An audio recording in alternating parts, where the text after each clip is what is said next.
ہم آپ کے سامنے دوسری بات بھی ذکر کرنا چاہیں گے، اس کو بھی بہت سارے لوگ مدعا بناتے ہیں اور بنایا جاتا ہے، بلکہ اس کے پیچھے بھی ایک بہت بڑی جو ہے کارستانی ہے۔ وہ کیا ہے کہ یہ ہمارا 18واں یوم آزادی ہے، تو اس تعلق سے ہم آپ کو بتائیں کہ ایک حدیث بیان کی جاتی ہے، عام طور سے یہ جاہل علماء اور عوام بھی یعنی اس بات کو بیان کرتے ہیں اور اس کی حقیقت میں نہیں جاتے۔ وہ کیا ہے؟ وہ حدیث بیان کرتے ہیں کہ حب الوطن من الایمان، حب الوطن من الایمان، یعنی وطن سے محبت ایمان کا حصہ ہے، ایمان کا جز ہے۔ آئیے ہم آپ کو بتائیں کہ اس کو آپ حدیث نہیں کہہ سکتے، یہ حدیث نہیں ہے، یہ ایک قول ہے اور کسی کا قول ہے، یہ حدیث نہیں ہے۔ امام سنانی رحمۃ اللہ علیہ نے اس حدیث کے متعلق لکھا ہے کہ یہ حدیث موضوع ہے، یعنی نبی کے نام سے جو بیان کی جاتی ہے تو یہ جھوٹی بات ہے۔ اسی طرح سے امام سخاوی نے کہا ہے کہ اس حدیث پر میں مطلع نہیں ہوں، یعنی یہ حدیث مجھے نہیں ملی کہ نبی کی ایسی کوئی حدیث بھی ہے۔ امام سیوطی نے بھی کہا ہے جو امام سخاوی نے کہا، یعنی انہوں نے بھی کہا کہ مجھے معلوم نہیں ہے کہ ایسی کوئی حدیث ہے۔ اسی طرح سے ملا علی قاری حنفی نے بھی، انہوں نے 2 کتابیں لکھی ہیں موضوع اور ضعیف حدیثوں پر، تو اس میں انہوں نے کہا ہے کہ اس کی کوئی اصل نہیں ہے، یہ موضوع حدیث ہے، لیکن اس کا معنی صحیح ہے۔ اسی طرح سے امام زرقانی نے کہا ہے کہ میں اس حدیث کو نہیں جانتا۔ شیخ ابن عثیمین رحمۃ اللہ علیہ کہتے ہیں کہ یہ مشہور ہے، یہ بات مشہور ہے کہ وطن سے محبت ایمان کا حصہ ہے، مگر ہم اس کی کوئی اصل نہیں جانتے، یعنی ایسی کوئی بات نہیں ہے حدیث کے اندر کہ جس کو بیان کیا جائے۔ شیخ البانی رحمۃ اللہ علیہ کہتے ہیں کہ یہ حدیث نہیں ہے بلکہ یہ موضوع بات ہے، یعنی یہ حدیث نہیں ہے، حدیث موضوع ہے، یعنی جھوٹی حدیث ہے، آپ صلی اللہ علیہ وسلم کی حدیث یہ نہیں ہے۔ لیکن یہاں ایک سوال ہوتا ہے کہ یہ حدیث نہیں ہے تو اس کا کیا مطلب کہ ایمان کا جز اگر نہیں ہے تو کیا ایک انسان کو اپنے وطن سے محبت نہیں ہونی چاہیے؟ ہونی چاہیے یا نہیں ہونی چاہیے؟ تو آپ کو معلوم ہونی چاہیے کہ ایک انسان کو اپنے وطن سے محبت ہونی چاہیے اور ہوتی ہے، لیکن یہ جو حدیث آپ صلی اللہ علیہ وسلم کے نام سے بیان کیا جاتا ہے یہ حدیث نہیں ہے۔ آپ کو چاہیے کہ آپ صحیح حدیث کا سہارا لیں۔ آپ کو معلوم ہونی چاہیے کہ اللہ کے رسول صلی اللہ علیہ وسلم نے کہا کہ تمہارے آپس میں ایک دوسرے پر جھوٹ بولنا مجھ پر جھوٹ بولنے کی طرح نہیں ہے۔ میرے نام سے جو جھوٹ بولے گا وہ اپنا ٹھکانہ جہنم میں بنا لے۔ اسی طرح سے آپ صلی اللہ علیہ وسلم نے یہ بھی کہا کہ جو اس بات کو جانتا ہے کہ یہ نبی کی بات نہیں ہے، اس کے بعد بھی میرے نام سے بیان کرتا ہے تو اس سے بھی بڑا گناہ گار ہے، یعنی اس سے بھی بڑا اس کو سزا ملنے والی ہے۔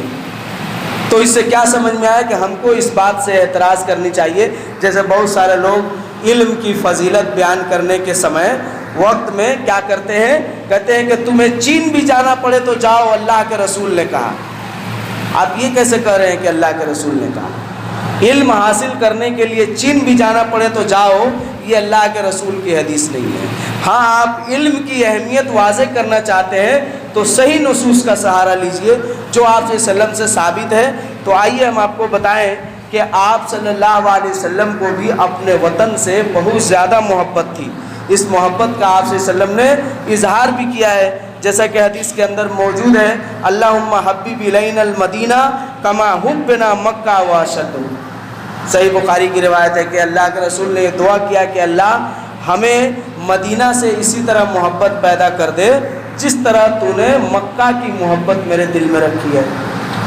اسی طرح سے آپ صلی اللہ علیہ وسلم کے سیرت نگاروں نے لکھا ہے کہ جب آپ ورقہ بن نوفل کے پاس گئے اور جا کر کے آپ نے یہ کہا کہ مجھے ایسا معاملات پیش آ رہا ہے، تو ورقہ بن نوفل نے کہا کہ تم مستقبل کے نبی اور رسول ہونے والے ہو، اور جب تم مستقبل کے نبی اور رسول ہوگے تو لوگ تمہیں جھٹلائیں گے، لوگ تمہیں الٹا سیدھا کہیں گے۔ تو آپ صلی اللہ علیہ وسلم یہ سب بات سنتے گئے، جب انہوں نے کہا کہ آپ کو یہاں تک پریشان کیا جائے گا کہ آپ کو آپ کے ملک سے نکال دیا جائے گا، اس جملے پر آپ تڑپ پڑے تو سیرت نگاروں نے لکھا ہے کہ یہ آپ کی اپنے وطن سے محبت کی شدت تھی جس پر آپ پریشان ہو گئے اور کہا کہ کیا مجھ کو میری قوم میرے ملک سے نکال دے گی. تو آپ دیکھیے ہجرت مدینہ، جو صحابہ کرام ہجرت کر کے مدینہ گئے اور دیگر ممالک میں جا کر رہے، اس کے بعد وہاں انہوں نے جہاد کی پیشکش کی. اللہ تبارک و تعالیٰ نے پھر ان پر جہاد فرض کیا تو یہ جہاد کیے اور اپنے ملک اور اپنے وطن کو واپس ہوئے بڑی خوشی کے ساتھ. اس فتح کو کیا کہا جاتا ہے؟ فتح عظیم. فتح عظیم فتح مکہ کے نام سے یاد کیا جاتا ہے. وہ سارے 9 ہجری میں پھر اپنے ملک اپنے وطن کو لوٹ آئے. تو وطن سے محبت ایک فطری چیز ہے، انسان کے دل میں ہونی چاہیے، اور نہ ہونا یہ اس کے لیے ایک خطرناک بات ہے. لیکن آپ اس کو کہہ رہے ہیں کہ ایمان کا جز ہے، ایسا ہے ویسا ہے، اس طرح سے لغو بیانی نہیں کرنی چاہیے. اس لیے کہ انسان جو محبت کے درمیان پیدا ہوتا ہے تو اس کو معلوم ہونی چاہیے کہ اس پر 2 محبت دی گئی ہے. پہلی محبت کو فطری محبت کا نام دیا گیا ہے اور دوسری محبت کو شرعی محبت کا نام دیا گیا ہے، اور اس کے علاوہ جو بھی ہے وہ محبت کے نام پر مرض ہے. وہ محبت کے نام پر مرض ہے، اس کو دماغی بیماری قرار دیا گیا ہے. علامہ ابن قیم رحمۃ اللہ علیہ نے ایک کتاب لکھی ہے روضۃ المحبین و نزہۃ المشتاقین، یعنی محبت کرنے والوں کے اوصاف اور اس کے دلائل. اسی طرح سے بہت سارے حکماں نے بھی اس پر کتاب لکھی ہے. ابو علی سینا کی کتاب ہے کتاب العشق. کتاب العشق امام ابن جوزی رحمۃ اللہ علیہ نے ایک کتاب لکھی ہے ضم الہویٰ. تو انہوں نے ان کتابوں میں یہ بات واضح کی ہے کہ ایک فطری محبت ہوتی ہے، یعنی ایک شوہر کا اپنی بیوی سے محبت کرنا یہ فطری ہے. ایک ماں باپ کا اپنے اولاد سے اپنے بچوں سے محبت کرنا یہ فطری محبت ہے. یہ ایسی محبت ہے جس کو اللہ نے دل میں ودیت کر دیا ہے، اس سے آپ نکل نہیں سکتے ہیں. لیکن ایک ایسی محبت ہے جو آپ سے آپ کا مذہب مانگتا ہے، آپ سے آپ کا دین مانگتا ہے، اس کو کہتے ہیں دینی محبت، شرعی محبت. اللہ تبارک و تعالیٰ نے قرآن میں اسی بات کا ذکر کیا ہے اور کہا ہے کہ ان کو کہہ دیجئے اے نبی اکرم کہ یہ اپنے باپ دادا، گھر بار، بیوی بچے، اپنے ملک، اپنے کاروبار سے محبت کرتے ہیں تو ٹھیک ہے، لیکن یہ محبت اگر ان کی یہ محبت اگر کتاب اور سنت فی جہادن یعنی اللہ اور اس کے رسول کی محبت سے بالا تر ہو رہا ہے تو پھر یہ ان کے لیے نقصان دہ ہے. پھر یہ ان کے لیے نقصان دہ ہے. ان کو چاہیے کہ اس محبت کو بھی لمٹ میں رکھے اور اللہ اور اس کے رسول کی محبت کو بھی اس کے حق اور حد تک رکھے. تو علماء کرام کیا کہتے ہیں کہ یہ وہ محبت ہے جو جائز کیا گیا ہے. اور اس کے بعد جو محبت ہے جس کو عشق سے، دیوانگی سے اور نہ جانے کن کن القاب سے یاد کیا جاتا ہے، یہ محبت نہیں ہے، یہ بیماری ہے. یہ کیا ہے؟ بیماری ہے. ابو علی سینا کو کون نہیں جانتا؟ دنیا طب کا شہنشاہ ہے. آج جتنے بھی یعنی میڈیکل لائن میں جتنے بھی سرجری کے آلات بنائے گئے ہیں اس کی کتاب القانون فی الطب کو سامنے رکھ کر بنایا گیا ہے. اس نے ایک کتاب لکھی ہے کتاب العشق. اس میں کہتا ہے، واقعہ ایک بیان کیا ہے کہ میں ایک یعنی مریض کا علاج کرنے گیا تو دیکھا کہ وہ کھانا پینا چھوڑ چکا ہے، کچھ نہیں کھا رہا ہے اور بڑا ہی لاغر اور نحیف ہو گیا ہے. تو میں نے اس سے کہا کہ تمہیں ایسا کیوں ہوا ہے، کیوں نہیں کھا پی رہے ہو؟ تو وہ کچھ جواب نہیں دے رہا ہے، خاموش ہے اور صرف روئے جا رہا ہے. تو میں نے اس کے والدین کو کہا کہ اس علاقے کی جتنی خوبصورت لڑکیاں ہیں ان کے نام لکھ کر لے آؤ. تو اس کے والدین نے اس چیز کو لکھ کر میرے سامنے پیش کیا. پھر میں نے ان سب کو بغیر اس سے بات کیے اس کے سامنے رکھا اور ایک ایک نام کو کاٹنے لگا. جب ایک ایک نام کو کاٹنے لگا تو وہ دیکھ رہا تھا. جب میں نے ایک نام پر قلم اٹھایا تو اس نے میرے ہاتھ کو پکڑ لیا. تو میں نے اس کے والدین کو کہا کہ اس کو مرض لاحق ہو گیا ہے، مرض عشق. اس کا علاج کیا جائے، اور اس نے پھر اس کے لیے دوا بنائی اور تیار کیا۔ تو یہ بیماری ہے، یہ بیماری ہے، اسی لیے اس لفظ کا اللہ اور اس کے رسول کے لیے استعمال کرنا ناموافق گردانہ گیا ہے، صحیح نہیں ہے۔ تو کیا ہوا؟ وطن سے محبت بالکل کیا ہے، ایک فطری چیز ہے۔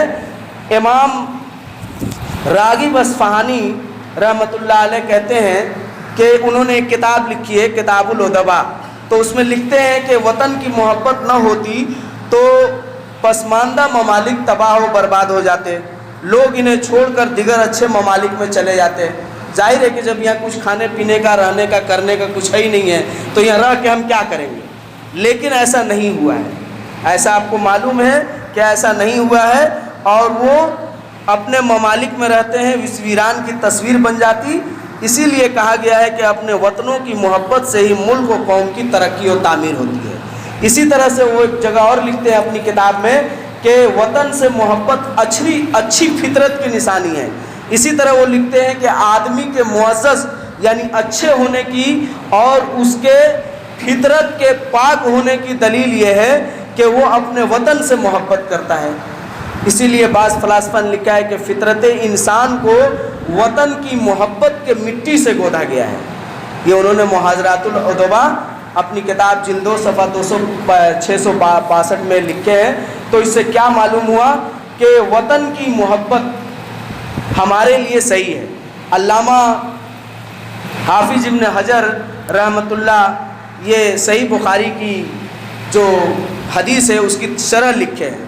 تو جو حدیث یہ آئی ہے جہاں آپ صلی اللہ علیہ وسلم نے مدینہ سے محبت اور مکہ سے محبت کے بارے میں کہا کہ اللہ محبت یعنی مکہ کو مخاطب کر کے کہا کہ اے مکہ تو پاکیزہ شہر ہے اور بہت ہی خوشنما جگہ ہے، اگر میرے قوم کے لوگ مجھ کو یہاں سے نہ نکالتے تو میں مرتے دم تک یہی رہتا، کسی اور ملک میں نہ جاتا۔ تو یہ جو بات آپ نے کہی اس کے شرح میں وہ لکھتے ہیں کہ یہ حدیث اس بات کی دلالت کرتی ہے کہ آپ صلی اللہ علیہ وسلم کو مکہ اور مدینہ دونوں سے محبت تھا، یعنی اس کی فضیلت پر دلالت کر رہی ہے، اور اسی طرح سے یہ حدیث اس بات پر بھی دلالت کر رہی ہے کہ وطن سے محبت شرعی ہے۔ آپ وطن سے محبت رکھتے ہیں اور اللہ نے آپ کو اس مقام پر پہنچایا ہے تو آپ اپنے علاقے کی ترقی کیجیے، آپ اپنے علاقے کے لیے، اپنے ملک کے لیے، اپنے قوم و ملت کے لیے ایسا کام کیجیے جو آگے آپ کو یاد رکھا جائے اور اس سے سب کو فائدہ پہنچے۔ یہ شریعت ہماری بتاتی ہے، ہمارا دین اور مذہب اس طرح سے وطن سے محبت کرنا سکھاتی ہے، صرف کہہ کے گنگنا دینے سے کام نہیں ہوتا ہے۔ تو میرے محترم سامعین، اس بات کو آپ اچھی طرح اپنے ذہنوں میں بیٹھا لیں اور اسی کے مطابق اپنے اعمال کو بہتر بنائیں اور اللہ سے اچھائی کی امید طلب کریں۔ آمین وآخر دعوانا۔